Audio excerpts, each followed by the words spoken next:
I'm KPBS reporter Claire Tregesser. I live in a house with lemon trees, and we try to keep up with picking them, but obviously we don't really need that many lemons. Then I learned about a nonprofit that can help. Sergio. Hi.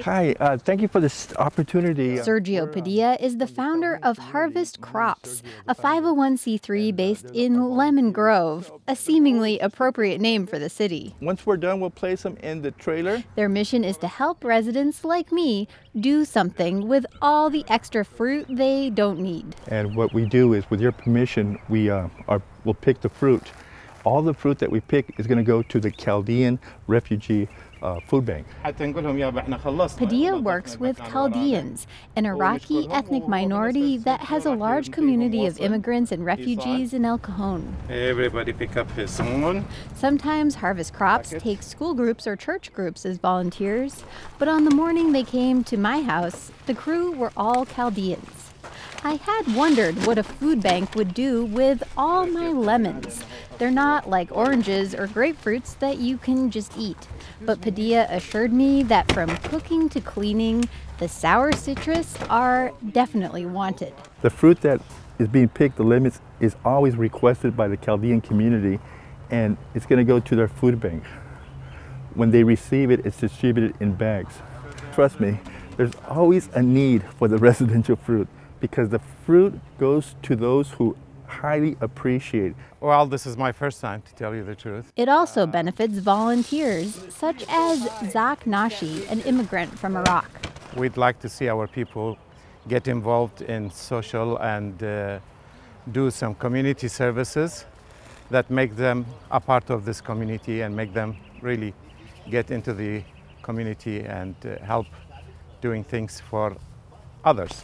Nashi is now a U.S. citizen and says the experience is helpful to him and even more so to newcomer refugees. This is their new hometown. This is their new country. This is where they are living in peace. They need to go out and explore, talk to people. They improve their English. And the other things that they need to know is that there are very nice people around them, that they need to communicate with them, interact with them, so they can be really in a good shape for the future, good citizens. The nonprofit has collected more than 200,000 pounds of fruit since it started in 2009. Padilla says it's getting more popular. Last year, for example, we did 63,000 pounds, whereas the previous year in 15, we did 31,000 pounds. This year, we anticipate a growth of 30%. What's happening is that the residents are calling us on top of our loyal residents who are asking us to return. That's a good thing, but it also taxes his abilities to help. He has some sponsors from local businesses, but says he needs a new truck and more tools. We are always in need of material. In this case, if you look at my pickup, it's a 92 Ford, my personal pickup. When Padilla and his team were finished at my house, they were ready to load about 300 pounds of lemons into that pickup. He says they do this 3 or 4 times a week and often collect 600 pounds of fruit at one home. The receipt for tax deduction. Okay. After Padilla gave me a receipt to show how much fruit they collected, he and the volunteers snapped what they called a trophy shot photo with all the fruit bounty.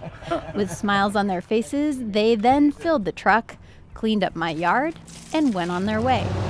And the best part, I was left not feeling guilty about rotting lemons I couldn't pick fast enough. Claire Tregesser, KPBS News.